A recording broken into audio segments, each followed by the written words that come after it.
नमस्कार, आभार, अभिनंदन, स्वागत आप सभी का। हेलो मनी नाइन, मेरा सवाल है मैं और हफ्ते का पहला कारोबारी दिन। और ये हफ्ता सिर्फ 4 कारोबारी सत्रों का है।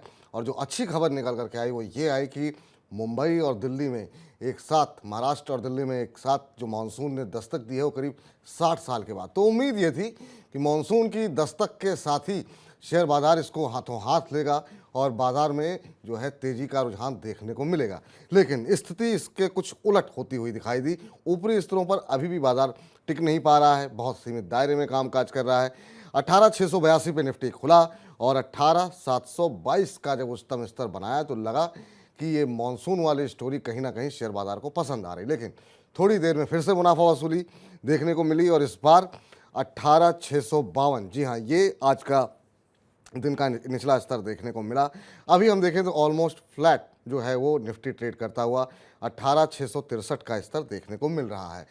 आज अगर हम देखें तो 28 शेयर ऐसे हैं निफ्टी में जो कि बढ़त के साथ कामकाज कर रहे हैं, गिरावट में चल रहे हैं 21 शेयर। इसके अलावा जिन सेक्टर्स में मजबूती देखने को मिल रही है उसमें हम देख रहे हैं कि जहां डिमांड खासतौर से मानसून को लेकर के जो उम्मीद जगी कि डिमांड बढ़ेगी, उसके चलते थोड़ी सी बाइंग हम देख रहे हैं। एफएमसीजी क्षेत्र में आज हम देख रहे हैं कि मजबूती देखने को मिल रही है।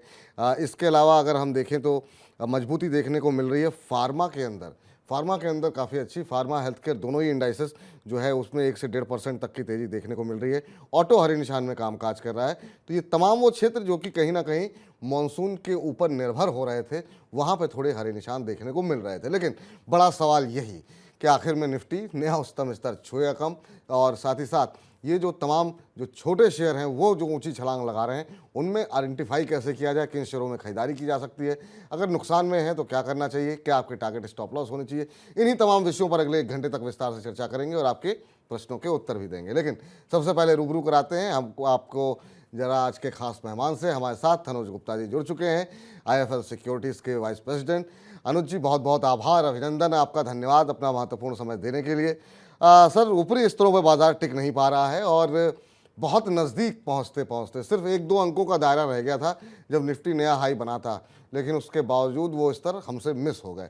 अब क्या उम्मीद करें सर? काफ़ी वोलेटिलिटी देखने को मिल रही है और जैसे बाजार ऊपर जाता है तुरंत हम देख रहे हैं प्रॉफिट बुकिंग हावी होती हुई दिखाई दे रही है। विपुल जी, गुड आफ्टरनून। देखिए, हमने देखा लास्ट वीक 18,886 का हाई बनाया निफ्टी ने। मात्र ₹1 से हमारा जो हाई था वो मिस हुआ, बट कहीं न कहीं हम देखें तो एक प्रॉफिट बुकिंग आती हुई दिखाई दी। मगर हम अगर अभी भी देखें तो ऐसा कोई मेजर फॉल नहीं है, क्योंकि अगर आप परसेंटेज वाइज़ देखेंगे तो जहाँ हम 18,800 के आस-पास थे, वहाँ से महज़ अगर आप देखेंगे तो सिर्फ ₹150 की एक तरीके से गिरावट देखने को मिली, 150 पॉइंट की, जो कि एक बड़ी गिरावट नहीं है। जनरली हम देखते हैं कि जब भी मार्केट रेजिस्टेंस के आस-पास आता है और ऐसे माहौल में जहाँ पर आपके पास एक जियोपॉलिटिकल बहुत बड़ा कंसर्न जो पुतिन की तरफ से देखने को मिला, वो स्टैंड अप हो।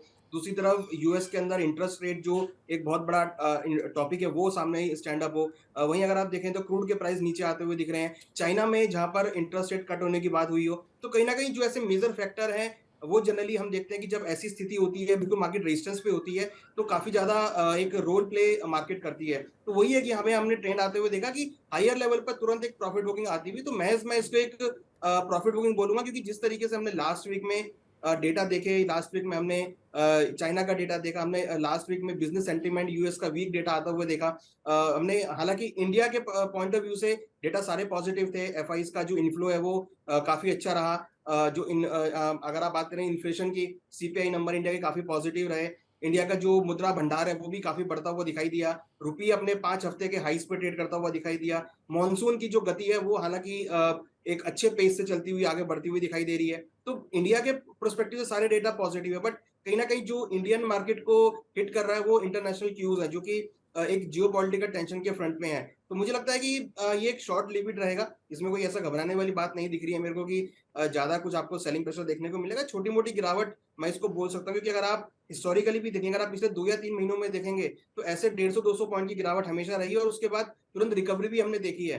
तो ये महज़ एक ट्रेंड है कि मार्केट जब हाई के आस-पास आता है तो एक प्रॉफिट बुकिंग आती है, फिर मार्केट नया हाई बनाता है। तो मेरे ख्याल से ये जो गिरावट आ रही है, ये एक पॉइंट है कि एक ऑप्टिमिस्टिक है कि यहाँ पर अगेन आपको खरीदारी देखने को मिलेगी, और मेरा ये मानना है कि जल्दी ही आपको मार्केट के अंदर रिवाइवल भी आता हुआ दिखाई देगा। जी। सर, अभी के लिहाज से, क्योंकि अभी कुछ दिन पहले ही एक हमारे यूट्यूब पर एक हमारे किसी दर्शक ने टिप्पणी की कि सर आप जब बातचीत करते हैं तो निवेशकों की कम बात करते हैं, ट्रेडर्स की ज़्यादा करते हैं। तो आपसे जानना चाहेंगे कि अब जो चूँकि मार्केट नए हाई के आसपास है और हम सबको उम्मीद है कि भले ही थोड़ा समय लगेगा लेकिन बाज़ार अब तेज़ी के साथ ऊपर जाएगा। ऐसे में क्या ये समय है कॉशियस रहने का? और अभी जो लोग पोर्टफोलियो बनाना चाह रहे हैं अगले 2, 4, 6 महीने के लिए, उनको क्या स्ट्रेटजी अपनानी चाहिए? उनके लिए क्या सलाह रहेगी अगर अगर 6 से 1 साल के लिए अगर एक पोर्टफोलियो बनाना हो? सेक्टर्स आपके पसंदीदा कौन से हैं, जो आपको लग रहा है कि अगली स्टोरी जो है वो ये देखने को मिल सकती है? देखिए आपने बड़ी अच्छी बात पूछी है कि पोर्टफोलियो किस सेक्टर में बनाना चाहिए क्योंकि कहीं न कहीं जब मार्केट ऐसे डोलड्रम में होता है तो जनरली इन्वेस्टर जो है एक लॉन्ग टर्म का व्यू लेकर इन्वेस्टमेंट करते हैं। तो मेरे हिसाब से जो आने वाले सेक्टर होगा क्योंकि आगे भारत के अंदर फेस्टिवल सीज़न है और जिस तरीके से हम ऑटो नंबर्स को हमने देखा है पिछले 6 महीनों में, तो मेरा ये मानना है कि आगे फेस्टिवल सीज़न में आपको टू व्हीलर की काफ़ी अच्छी खरीदारी देखने को मिलेगी। तो ऑटो सेक्टर में जो सेक्टर है काफ़ी अच्छा सेक्टर है जिसके अंदर आप ऐड ऑन कर सकते हैं, अपने पोर्टफोलियो में ऐड कर सकते हैं। टीवीएस मोटर, आइशर मोटर, आपका टाटा मोटर, ये कुछ स्टॉक है जो आप अपने पोर्टफोलियो में ऐड कर सकते हैं। कम अच्छी वैल्यू के स्टॉक हैं और काफ़ी अच्छा पोटेंशियल भी है। वहीं अगर आप बात करें डिफेंस सेक्टर की, क्योंकि अभी ज हमने देखा है कि पीएम मोदी साहब का जो विज़िट है यूएस में, वहाँ पर भी डिफेंस सेक्टर के ऊपर बात हुई। तो डिफेंस सेक्टर के स्टॉक काफ़ी अच्छे दिख रहे हैं जिसमें बीईएल, एचएएल, हुँ। भारत डायनामिक्स, ये कोचिन शिपयार्ड, ये ऐसे स्टॉक्स हैं, ऐसे सेक्टर है जो कि काफ़ी अच्छा आगे रोल प्ले कर सकते हैं। वहीं मेरा ये मानना है कि क्योंकि जिस तरीके से सारी इकोनॉमीज़ अब अपने को बाहर निकालने की कोशिश कर रही हैं, चाइना स्टिमुलस पैकेज लेके आने की बात कर रही है, तो मेरा फ़ोकस थोड़ा-सा मेटल सेक्टर पे भी है, क्योंकि मेटल सेक्टर अगर आप देखेंगे तो पिछले करीबन 1 डेढ़ साल से आउट परफ़ॉर्म नहीं किया है, उसमें कुछ ज़्यादा ख़ास तेज़ी देखने को नहीं मिली है। तो मेरा ये मानना है क्योंकि जब इकोनॉमी रिवाइव होती है, तो सबसे ज़्यादा इम्पोर्टेंट जो है वो डिमांड आपकी मेटल सेक्टर पर आती हुई दिखती है। तो I am very hmm. Optimistic for metal sector कि आपको 6 से 1 साल के लिए मेटल सेक्टर में अच्छी रिफॉर्म्स आते हुए दिखाई देंगे, स्टिमुलस पैकेजेस आते हुए दिखाई देंगे, तो एक मेटल सेक्टर में डिमांड बढ़ती हुई दिखाई देगी। तो ये 3 जो सेक्टर हैं वो आपको अच्छे परफॉर्म कर सकते हैं। इसके अलावा जो मॉडरेट लेवल पर है वो बैंकिंग सेक्टर रहेगा, जी। जिसमें आप लगा सकते हैं पैसा, वहाँ पर आपको टाइमली जो है एक टाइम बीतने के बाद अच्छे रिटर्न्स देखने को मिलेंगे। तो बैंकिंग सेक्टर आप 4th नंबर पे रख सकते हैं। चलिए, तो ये फंटूस जी ने भी अभी टिप्पणी की है कि सर अगले 6 महीने के लिए कौन-सा सेक्टर लेना अच्छा है, तो आपको मिल गए। मेटल सेक्टर में अब जो रिकवरी देखने को मिल रही है, उसमें मेटल सेक्टर की सुस्ती दूर होती हुई दिखाई देगी, तो वहाँ पे आप नज़र बना कर के चलिए। बैंकिंग पे खरीदारी की सलाह है, इसके अलावा ऑटो क्षेत्र को लेकर के आप जो है सकारात्मक रहिए, वहाँ पर आप अच्छे शेयरों को चुन सकते हैं। और इसके अलावा डिफेंस क्षेत्र में जो तमाम सारी खबरें आ रही हैं, डिफेंस क्षेत्र के अंदर अभी भी आगे और मजबूती देखने को मिल सकती है। तो ये वो शेयर हैं, तमाम सेक्टर हैं, जहाँ पर आने वाले समय में आप अपना नज़रिया अच्छे शेयरों में अगर आप निवेश करेंगे, तो निश्चित रूप से आपको अच्छे रिटर्न 6 महीने से 1 साल में मिलते हुए दिखाई देंगे। आज कुछ शेयरों में हमने देखा कि अनयूजुअल मूवमेंट अच्छा खासा बनता हुआ दिखाई दिया है। उनमें कुछ में तो हम बातचीत करेंगे बजिंग स्टॉक्स के ज़रिए, लेकिन एक शेयर पे आपसे बातचीत करना चाहेंगे सर, वो है सन फार्मा एडवांस। आज पूरा फार्मा पैक जो है वो मजबूती के साथ कामकाज कर रहा है, लेकिन स्पार्क का जो शेयर है सन फार्मा एडवांस, उसमें करीब 8-9% के आसपास की तेज़ी देखने को मिली है आज। आप इन लेवल्स के ऊपर जो आज मजबूती देखने को मिल रही है, इसमें कोई अपॉर्चुनिटी देख रहे हैं क्या? या आपको लग रहा है कि ये जो रैली थी वो आ चुकी है? अभी 209 के आसपास चल रहा है और करीब 8 सवा 8% के आसपास की तेज़ी यहाँ पर देखने को मिल रही है। पिछले 1 महीने में हमने 14% 15% का रिटर्न आते हुए दिखाई दिया यहाँ पे। अनुज जी सुन पा रहे हैं? अनुज जी शायद आपने अपना म्यूट जी, जी, क जी। जी, जी, जी, बिल्कुल जी। जी, बिल्कुल सुन रहा है। जी। देखिए लोअर लेवल से स्टॉक के अंदर रिकवरी देखने को मिली है। हुँ। कहीं न कहीं एक डबल बॉटम स्टॉक ने यहाँ पर बनाया और एक रिकवरी फॉर्म में यहाँ पर आती हुई दिखाई दी है। तो कहीं न कहीं मुझे लग रहा है कि एक अपसाइड मोमेंटम इसमें आ सकता है। हालाँकि 225, 230 के आसपास एक रेजिस्टेंस ज़ोन है। अगर 225 ये ब्रेक करेगा तो फिर आपको एक अच्छा बाउंस बैक आता हुआ दिखाई देगा। मगर मुझे लगता है कि फिलहाल अभी जो सेंटीमेंट है, अगर आप पिछले 4-5 दिनों से देखेंगे तो एक धीरे-धीरे पॉजिटिव वे में जाता हुआ दिखाई दे रहा है। तो एक स्लो एंड स्टेडी पेस में ये स्टॉक ऊपर आ रहा है। तो खरीदारी का ट्रेड इसमें बना सकते हैं। इनिशियली 225 तक के टारगेट के लिए खरीदारी का ट्रेड बना के चल सकते हैं। ₹225 के लक्ष्य के लिए यहाँ पे खरीदारी का क्षेत्र बना सकते हैं। इस बीच जो है हरप्रीत कौर जी ने प्रश्न भेजा है हमें, और हरप्रीत कौर जी कह रही हैं कि टीसीएस के अंदर लंबी अवधि के लिए क्या ये समय सही है कि यहाँ पर पैसे लगाए जा सकते हैं क्या? तो टीसीएस में खरीदारी करना चाह रही हैं। आईटी को लेकर के काफ़ी सवाल सर आते रहते हैं, क्योंकि काफ़ी गिरावट देखने को मिली। बहुत लोगों को लग रहा है कि अगर लॉन्ग टर्म के लिए यहाँ पर अब खरीदारी करनी चाहिए। क्या वाक़ई में करनी चाहिए? 4% के आसपास की गिरावट एक महीने में पिछले देखने को मिली है यहाँ पर। नतीजे भी थोड़ा-सा निराश किया था। कैसे क्या सलाह रहेगी आपकी? अगर लंबी अवधि का नज़रिया लेना हो, तो अभी एंट्री की जा सकती है। अभी हाल-फिलहाल में एक कंट्रोवर्सी भी देखने को मिली थी, जॉब्स को लेकर के कि ये नौकरी दी जा रही है। कुछ लोगों को सस्पेंड हटाया भी गया कंपनी से कि वो लोग पैसे लेकर के नौकरी दे रहे थे। देखिए आईटी सेक्टर में अगर आप देखेंगे तो हमेशा ये इश्यू रहता है जब जॉब कट्स को लेके काफ़ी हम हलचल रहती है, तो ये एक नॉर्मल प्रोसीजर है। मुझे लगता नहीं कि ऐसा कोई बड़ा इम्पैक्ट है। हालाँकि उसकी वजह से हम देखते हैं कि जब भी ऐसी खबर आती है तो स्टॉक में कुछ नेगेटिविटी देखने को मिलती है, बट उसके बाद रिवाइव भी स्टॉक होते हुए दिखता है। अगर आप ओवरऑल टीसीएस के बिज़नेस फ्रंट की बात करेंगे तो बिज़नेस बहुत अच्छा है। यहाँ पे करीबन साढ़े 3-4 लाख के आस-पास एम्प्लॉइज़ हैं और काफ़ी बड़ा इनका सेटअप है। इंडिया के अंदर ही नहीं पूरे वर्ल्ड के अंदर ये सप्लाई करते हैं, तो फंडामेंटली काफ़ी स्ट्रॉन्ग कंपनी है। और इसमें अगर आपको व्यू बनाना है, क्योंकि अगर आप आईटी स्टॉक को पर्टिकुलर बात करेंगे तो इसमें अगर आप 1 साल का व्यू बना के चलेंगे तो अच्छे रिटर्न्स देखने को मिलते हैं। तो मेरे हिसाब से अगर इन्वेस्टर 1 साल का व्यू बनाते हैं टीसीएस में, तो डेफिनिटली मेरा मानना है कि ऊपर में 3400-3500 तक का रेंज आपको देखने को मिल सकती है। तो ये जो लेवल्स हैं यहाँ पर एक्यूमुलेट कर सकते हैं। मुझे लगता है कि आने वाले टाइम में 3400 से 3500 के बीच ये स्टॉक जाता हुआ दिखाई देगा। और जिस तरीके से यूएस के अंदर वीज़ा को लेके कुछ ढील दी गई है, तो वो भी काफ़ी अच्छा पॉइंट है आईटी सेक्टर के लिए। तो आई एम श्योर कि आपको यहाँ पे अच्छा रिवाइव स्टॉक के अंदर देखने को मिलेगा टीसीएस में। जी।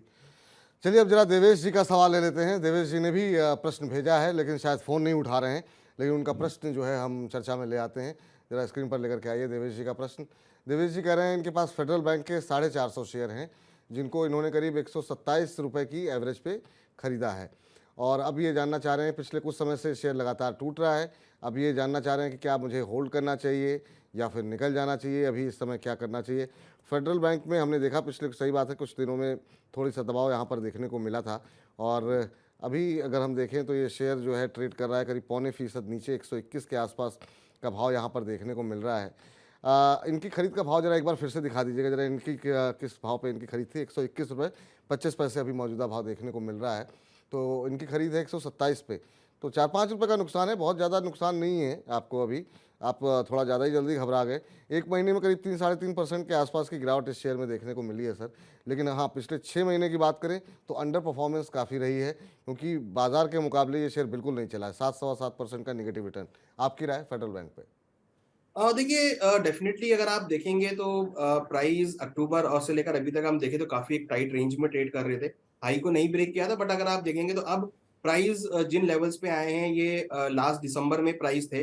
तो एक सपोर्ट ज़ोन के आसपास है, ओवरसोल्ड कैटेगरी में शिफ्ट होते हुए दिख रहे हैं। तो जहाँ पर मुझे लगता नहीं कि यहाँ से और बड़ी गिरावट आपको देखने को मिलेगी। यहाँ से एक रिवाइव ही, एक बाउंस बैक ही आता हुआ दिखाई देगा। मुझे लगता है कि इनको होल्ड करना चाहिए। इनका जो लेवल है वो डेफ़िनेटली अचीव होता हुआ दिखाई देगा। और मेरा ये मानना भी है, क्योंकि फेडरल बैंक में हमने लास्ट टाइम काफ़ी अच्छे रिजल्ट्स आते हुए देखे थे, तो एक ईयरली रिजल्ट काफ़ी अच्छे रहे हैं इसके। तो ये मेरे हिसाब से स्टॉक को होल्ड करना चाहिए। मेरे को लगता है कि आने वाले 6 से 7 महीने में आपको ये 135 से लेकर 140 के रेंज हिट करता हुआ दिखाई देगा। तो पॉजिटिव स्टॉक है, हालाँकि काफ़ी स्लो मोमेंटम स्टॉक है ये, बट अगर आप 6 से 7 महीने का व्यू रखते हैं, तो 135 से लेकर 140 तक के लेवल आपको फेडरल बैंक में देखने को मिल सकते हैं। तो अगर आपका 6-7 महीने का व्यू है, तो 140 तक के लक्ष्य यहाँ पर निकलते हुए देखने को मिल सकते हैं। ये फिलहाल आपके लिए सलाह निकल कर के आती हुई। इसके अलावा जो है टेकपाल भाटिया जी कहना प जा रहे हैं, कह रहे हैं सर लॉन्ग टर्म के लिहाज से मिड कैप आईटी पे जो है आपका नज़रिया क्या है? अगर आप हमें बता सकें। मिड कैप आईटी सर, जब हम देखें आईटी कंपनियों के नतीजे खराब आ रहे थे, तो हमने देखा उस समय साइंट हो, कोफोर्ज हो, ये काफ़ी अच्छा परफॉर्म करते हुए दिखाई दे रहे थे।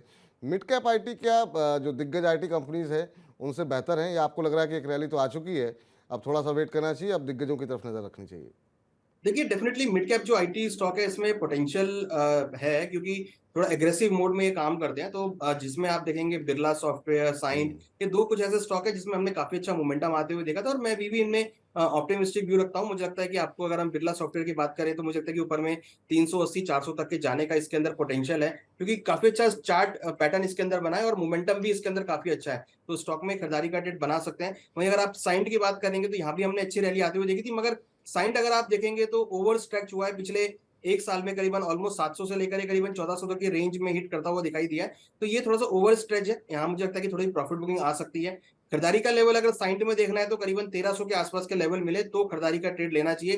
करंट रेट थोड़ा-सा अभी ओवर स्ट्रेच है, ओवरबॉट में है, जहाँ पर हमें कुछ एक्सपेक्ट कर सकते हैं, कुछ गिरावट यहाँ पर आ सकती है। तो साइंट और बिरला सॉफ्ट 2 स्टॉक है जिसमें डिप्स पे खरीदारी का ट्रेड बना के चल सकते हैं। ठीक। तो उम्मीद करते हैं आपको उत्तर मिल गया होगा यहाँ पर। और इस बीच बहुत सारे शेयर ऐसे होते हैं, बहुत सारी कंपनियां ऐसी होती हैं जिन पर बहुत सारी खबरें भी होती हैं, और उन खबरों के चलते वहाँ पर सकारात्मक या फिर नकारात्मक रुझान भी देखने को मिलता है।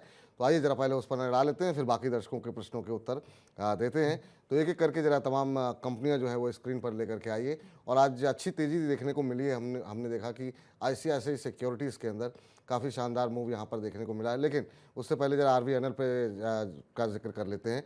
महाराष्ट्र मेट्रो रेल से इनको जो है एक बड़ा ऑर्डर के लिए L1 बिडर ये साबित हुए, यानी कि सबसे कम बोली जो है RVNL ने लगाई है। ये पूरा ऑर्डर जो है वो करीब करीब 395 करोड़ रुपए का है, जिसके सबसे कम ऑर्डर की बोली जो है इन्होंने लगाई है। तो ये विजेता हो सकते हैं यहाँ पर। और इसके चलते हमने देखा RVNL जो कि अच्छी रैली के बाद थोड़ी सी बीच में सुस्ती देखने को मिली थी, कुछ एक खबरें भी आई थी कि इनके हाथ से एक बड़ा ऑर्डर निकल गया है, और उसके बाद से थोड़ी सुस्ती देखने को मिली। लेकिन आज फिर मोमेंटम में है, करीब 2% के आसपास की तेज़ी RVNL के शेयर में देखने को मिल रही है।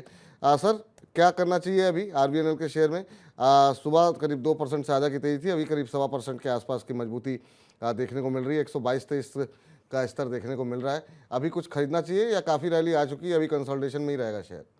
देखिए, अगर आप मई से इसको ट्रैक करेंगे, मई से लेकर जून ऑलमोस्ट 2 महीने हुए हैं, जिसमें काफ़ी एक टाइट रेंज में ट्रेड करा है। कोई बड़ा ब्रेकआउट या ब्रेकडाउन देखने को नहीं मिला है। हालाँकि न्यूज़ है 2% आज हम देखें तो पॉजिटिव ट्रेड कर भी रहा है, बट ये एक रेंज में ही है अभी। कोई इसमें ब्रेकआउट नहीं मिला है जिसमें आप एग्रेसिव खरीदारी करें। हालाँकि कैंडिडेट पॉजिटिव ही है, इसमें डिप्स पे खरीदारी का ट्रेड ही लेना चाहिए। तो मेरे हिसाब से अगर ये स्टॉक अभी करीबन 122 के आसपास चल रहा है, ये अगर ये स्टॉक नीचे आपको 118, 120 की रेंज में मिलता है, तो वहाँ पर एंट्री कर सकते हैं, क्योंकि काफ़ी अच्छे सपोर्ट ज़ोन है। और वहाँ से हमने देखा भी है कि जब भी वहाँ तक प्राइस आता है, तो फिर एक रिकवरी देखने को मिलती है। तो 118, 120 की रेंज पे अगर ये स्टॉक मिले, तो वहाँ पर एंट्री करनी चाहिए। मेरे हिसाब से ऊपर 130, 140 तक की दोबारा इसमें पोटेंशियल है जाने का, और 145 एक रेजिस्टेंस है। अगर वो ब्रेक होता है, तो मुझे लगता है कि 160, 170 तक के लेवल इसमें हिट करते हुए दिखाई देंगे। फंडामेंटली स्ट्रॉन्ग कंपनी है, टेक्निकली भी अच्छी कंपनी दिख रही है, और प्रोग्रेसिव मोड में है, एग्रेसिव मोड में है। तो मुझे लगता है कि इस स्टॉक में खरीदारी का ट्रेड बना के चल सकते हैं 120, 118 की रेंज पे। 120-118 की रेंज में खरीदारी का ट्रेड बना करके यहाँ पर चला जा सकता है। अगली कंपनी जरा लेकर के आइए, और यहाँ पर आज अच्छी तेज़ी देखने को मिल रही है ICICI सिक्योरिटीज़ के अंदर, और करीब 10% के आसपास की तेज़ी यहाँ पर देखने को मिल रही है। आपको बता दें कि ICICI सिक्योरिटीज़ की 29 तारीख को कंपनी की बोर्ड बैठक है, और इस बोर्ड बैठक में कंपनी की डीलिस्टिंग को पर विचार जो है वो संभव हो सकता है। ICICI बैंक भी में के अंदर हमने देखा है कि ICICI बैंक की ICICI सिक्योरिटीज़ में करीब 74% से ज़्यादा की हिस्सेदारी है। तो बड़ा प्रमोटर है यहाँ पर, तो उनकी तरफ से भी ये स्पष्टीकरण आ चुका है कि कंपनी जो है वो जो है यहाँ पर डीलिस्ट कराई जाएगी। और एक महीने में शेयर ने करीब 24% के आसपास का रिटर्न दिया है। आज 10% से ज़्यादा की तेज़ी एक समय देखने को मिल रही थी, करीब 12% के आसपास की तेज़ी देखने को मिल रही थी। जैसा भी हम आपको बताए थे कि करीब 75% हिस्सेदारी इसमें ICICI बैंक जो प्रमोटर हैं उनकी यहाँ पर है, 20-25% के आसपास की हिस्सेदारी पब्लिक की है। तो अब कंपनी डीलिस्ट होगी, और उसके चलते पिछले कुछ दिनों में लगातार यहाँ पर एक अच्छी तेज़ी देखने को मिली है। सर, ICICI सिक्योरिटीज़ आज शानदार मूव देखने को मिला, करीब 12-13% भी शेयर चल रहा था। अभी भी हम देख रहे हैं कि ऑलमोस्ट 10% के आसपास की तेज़ी बनी हुई है। 618, 619 के आसपास का स्तर देखने को मिल रहा है। 24% का रिटर्न एक महीने में। अभी और अपसाइड बाकी है क्या? देखिए, आज अगर आप देखेंगे तो डेफ़िनिटली एक ब्रेकआउट आया है, जो कि पोटेंशियली है। मुझे लगता है कि स्टॉक में हालाँकि गैप बना दिया है, ये एक थोड़ा-सा चिंता का विषय है कि जो गैप बना है, ये कब तक फ़िल अप होगा? क्योंकि जब भी अगर आप टेक्निकल टर्म्स में बात करते हैं, तो जब भी गैप बनता है, तो गैप जो है वो फ़िल अप होता है। और अगर आप आज का ट्रेडिंग सेशन देखेंगे, तो ये स्टॉक ओपन हुआ था करीबन 647 पर, और हाई भी 647 का बना है, और वहाँ से ये नीचे की तरफ ही आया 619 के आस-पास में। तो मुझे लगता है कि एक बार ये स्टॉक हो सकता है कि आपको डिप लेगा 600 के आसपास तक, तो वहाँ से रिकवरी का पॉइंट आएगा। तो स्टॉक में खरीदारी करना चाहिए, बट करंट रेट पे नहीं, क्योंकि जिस तरीके से स्ट्रक्चर बना है, मुझे लगता है कि मार्केट थोड़ा-सा अभी यहाँ पे कंसोलिडेट करेगा। तो अगर ये स्टॉक आपको 600, 590 की रेंज में मिलता है, तो खरीदारी का ट्रेड बना सकते हैं। बाई साइड का कैंडिडेट है, कोई सेलिंग का ट्रेड मुझे लगता नहीं इसमें देखने को मिलेगा। 590, 600 के आसपास तक डिप मिले, तो वहाँ पे खरीदारी का ट्रेड बना सकते हैं। चलिए, तो 590-600 का लेवल मिले तो फिर खरीदारी करने की सलाह यहाँ पर है। अभी थोड़ा सा एक गैप जो है वो बनता हुआ दिखाई दिया है, ये अनुज जी का मानना है। अब जरा अगले शेयर पे चर्चा कर लेते हैं, वो है श्री सीमेंट। श्री सीमेंट में आज हमने देखा कि ज़बरदस्त गिरावट देखने को मिल रही, जी हाँ। और यहाँ पर कंपनी के ऊपर टैक्स एविजन का आरोप है, टैक्स की चोरी करने का आरोप है, और ये चोरी छोटी मोटी नहीं है। 23,000 करोड़ रुपए की टैक्स चोरी का आरोप कंपनी पर लगाया गया है। हालांकि कंपनी की तरफ से अभी ये कहा गया है कि ऐसा कुछ नहीं है। आपको बता दें आईटी के ऑफिसर, इनकम टैक्स के ऑफिसर, राजस्थान के अजमेर, चित्तौड़गढ़, इन जो तमाम ऑफिस है उन पर जो है वो छापेमारी की जा रही है वहाँ पर आयकर विभाग की तरफ से, और लगातार ये छापेमारी जारी है। और इसके चलते आज हम देख रहे हैं कि अच्छा खासा दबाव, एक समय हम देख रहे थे करीब 12-13% के आसपास तक की गिरावट यहाँ देखने को मिल रही थी, लेकिन अब अगर हम देखें तो थोड़ी बहुत रिकवरी जो है लोअर लेवल से यहाँ पर आती हुई श्री सीमेंट में दिखाई दे रही है, लेकिन फिर भी 7% की गिरावट यहाँ पर अभी देखने को मिल रही है, 6.25% के आसपास की। लोअर लेवल से निश्चित रूप से रिकवर हुआ है शेयर। सर, ज़बरदस्त पिटाई श्री सीमेंट पे, अब इस पर और आगे चल कर के क्लैरिटी आएगी। 23,000 करोड़ रुपए जो कि बड़ा अमाउंट है, ये कितना सही है कितना गलत है, और इस तरह की खबरों के चलते जब भी मोमेंटम होता है तो काफ़ी नेगेटिव ही रहता है। आप कैसे देख रहे हैं इसे, और इस गिरावट में क्या कोई बाइंग अपॉर्चुनिटी दिखाई दे रही है आपको, या अभी यहाँ पर क्या शॉर्ट पोजीशन बनानी चाहिए, क्या करेंगे आप? तो देखिए, विपुल जी, इम्पोर्टेंट ये है कि मैनेजमेंट की तरफ से अभी कोई क्लैरिफिकेशन नहीं आया है इसके ऊपर में, तो ये थोड़ा-सा चिंता का विषय है। मुझे लगता है कि स्टॉक से अभी दूरी रखनी चाहिए, क्योंकि ये स्टॉक थोड़ा-सा नेगेटिव खबरों में है, तो हो सकता है कि जब तक क्लैरिफिकेशन ना आए, तब तक वेट करें इसमें, क्योंकि आगे अगर कुछ भी नेगेटिव क्लैरिफिकेशन आता है, तो फिर भावों में और गिरावट देखने को मिलेगी। आज हमने इसमें अगेन एक गिरावट आते हुए देखी है, और मुझे लग रहा है कि यहाँ पर अभी और एक्सटेंड जो गिरावट है, वो हो सकती है। तो बेटर है कि जिन्होंने खरीदारी कर रखी है, वो एक बार निकल सकते हैं। इसमें अभी फिलहाल होल्ड ना करें, क्योंकि क्योंकि खबरों में है ये, और न्यूज़ भी नेगेटिव है। तो मेरे हिसाब से कोई ज़्यादा आपको इसमें मोमेंटम देखने को नहीं मिलेगा। तो जिन्होंने खरीदारी कर रखी है, वो एग्ज़िट कर सकते हैं, और फ्रेश खरीदारी से भी फिलहाल बचना चाहिए, जब तक कोई पॉजिटिव क्लैरिफिकेशन नहीं आता है। तो जब तक कोई स्पष्टता ना आए श्री सीमेंट में, अगर आप निवेशित हैं तो निकल जाइए। निवेश करना चाह रहे हैं इस गिरावट को देखते हुए तो बिल्कुल मत कीजिए, क्योंकि इस तरह के मामलों में स्थिति कब पलट जाती है पता नहीं होता है। कब यहाँ पर आईटी डिपार्टमेंट की तरफ से अगर ये आता है कि मामला वाकई में इतना ही बड़ा है तो और दबाव बढ़ सकता है। तो जब तक कोई स्पष्टीकरण ना आए तब तक दूर रहने की सलाह यहाँ पर दी जा रही है आपको। चलिए अगली कंपनी जो है अब लेकर के आइए, वहाँ देखते हैं क्या रुझान देखने को मिल रहा है। और यहाँ पर SG1 लिमिटेड के ऊपर जो है खबर है, और खबर यहाँ पर ये है सर, जेम फाइनेंशियल ने कंपनी की रेटिंग में इजाफा किया है और बाय रेटिंग दी है।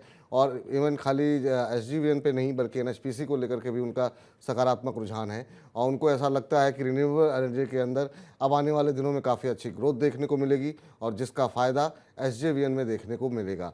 SJVN के शेयर में हमने देखा कि आज इस खबर के चलते अच्छी तेज़ी, करीब 5% के आसपास की मजबूती जो है वो शेयर में देखने को मिल रही थी सुबह, और अभी अगर हम देखें तो करीब 6.25% की अब मजबूती आती हुई दिखाई दे रही है। तो ये पूरा सेक्टर एक तरीके से सुस्ती वाला था, NHPC भी नहीं चलता था, SJVN भी नहीं, मतलब वैसी रैली देखने को नहीं मिलती थी, लेकिन अब यहाँ मोमेंटम बनता हुआ दिखाई दे रहा है। 18-19% का रिटर्न एक महीने के अंदर यहाँ आते हुए दिखाई दिया है। यहाँ पर सर कितना अपसाइड देख रहे हैं आप? देखिए, इसमें आज अच्छा ब्रेकआउट देखा गया है, वॉल्यूम के साथ ब्रेकआउट है। सस्टेन होना इम्पोर्टेंट है, क्योंकि अगर आप इसके प्राइस को देखेंगे तो बिल्कुल जो उसने हाई बनाया है, वो एक डबल टॉप है, और डबल टॉप के ऊपर अगर ये प्राइस सस्टेन करते हैं तो डेफिनेटली अच्छा ब्रेकआउट देखने को मिलेगा। और अगर आप देखेंगे तो अप्रैल से ये स्टॉक में अच्छा मोमेंटम आता हुआ दिखाई दिया है। मेरे हिसाब से स्टॉक में खरीदारी का ट्रेड लेना चाहिए। पॉजिटिव ब्रेकआउट है, हालांकि न्यूज़ भी पॉजिटिव है, बट अगर आप ट्रेंड देखेंगे तो ट्रेंड के अंदर भी एक पॉजिटिव ट्रेंड इंडिकेट होता हुआ दिख रहा है। तो मुझे लगता है कि करंट रेट से भी स्टॉक में खरीदारी का ट्रेड बना सकते हैं। 35 का स्टॉप लॉस लगा, टारगेट मुझे लगता है कि 48 से लेकर 50 तक आपको आने वाले दिनों में देखने को मिल सकता है। तो स्टॉक के अंदर डेफिनेटली 40 से 41 की रेंज में खरीदारी का ट्रेड बना के चल सकते हैं। चलिए, तो 40 रुपये तक के 40 के आसपास आप खरीदारी कर सकते हैं। टारगेट क्या बताया सर आपने यहाँ पे? 48 से लेकर 50। 48 से लेकर के 50 रुपए के लक्ष्य के साथ यहाँ पर खरीदारी की जा सकती है। ये फिलहाल सलाह निकल करके आती हुई दिखाई दे रही है। तो ये वो शेयर हैं जहाँ पर हमने बताया आपको कि यहाँ पे क्यों मजबूती है, क्यों गिरावट है, और ये भी टेक्निकल चार्ट पे अनुज जी ने बताया कि आपकी इस समय स्ट्रेटजी क्या होनी चाहिए। इस बीच एक और शेयर जरा उस पर स्क्रीन पर लेकर के आते हैं, जहाँ पर कि क्या कुछ खबरें हैं उसका विश्लेषण करते हैं। और ये कैपेसाइट इंफ्रा, इसको जो है सुबह करीब 10 साढ़े 10 बजे के आसपास, पौने 11 बजे के आसपास एक बड़ा ऑर्डर मिला है, और ये करीब 453 करोड़ रुपए का ऑर्डर मिला है। ये आपको बता दें कि NCR में ये ऑर्डर मिला हुआ है रेजिडेंशियल और कमर्शियल टावर लगाने के लिए। और इस खबर के आते ही हमने देखा कि शेयर के मोमेंट में काफ़ी तेज़ी के साथ सकारात्मक रुझान देखने को मिला, और अभी भी अगर हम देखें तो 5%, 5.5% के आसपास की तेज़ी इस शेयर में देखने को मिल रही है। 199.50 ये स्तर देखने को मिल रहा है सर। सर कैपेसाइट इंफ्रा अगर आप ट्रैक करते हो या आपको चार्ट मिल गया हो तो आपसे जानना चाहेंगे कि किस तरीके से आप देख रहे हैं। एक बड़ा ऑर्डर मिला है और उस ऑर्डर की खबर के चलते यहाँ पर बाइंग इंटरेस्ट बनता हुआ दिखाई दे रहा है। 200 के आसपास शेयर ट्रेड कर रहा है। कुछ संभावनाएं हैं यहाँ पर सर? देखिए, एक short term bounce back expected है, जो कि मुझे लग रहा है कि स्टॉक में आ सकता है। 2 से 3% की तेजी यहाँ बन सकती है। तो कैपेसिटी इंफ्रा में खरीदारी का ट्रेड बना सकते हैं। स्टॉप लॉस जगह है 193 का। मुझे लगता है कि ऊपर में 210, 212 तक के लेवल देखने को मिल सकता है। 212 एक रेजिस्टेंस लेवल है, जो कि हमने लास्ट टाइम देखा था। वहां से प्राइस करेक्ट हुए थे, 190 तक नीचे आए थे। तो वहीं से आज हम एक बाउंस बैक देख रहे हैं। आज ओपन और लो बिल्कुल सेम है, जो कि एक इंडिकेट करता है कि पॉजिटिव ट्रेंड का।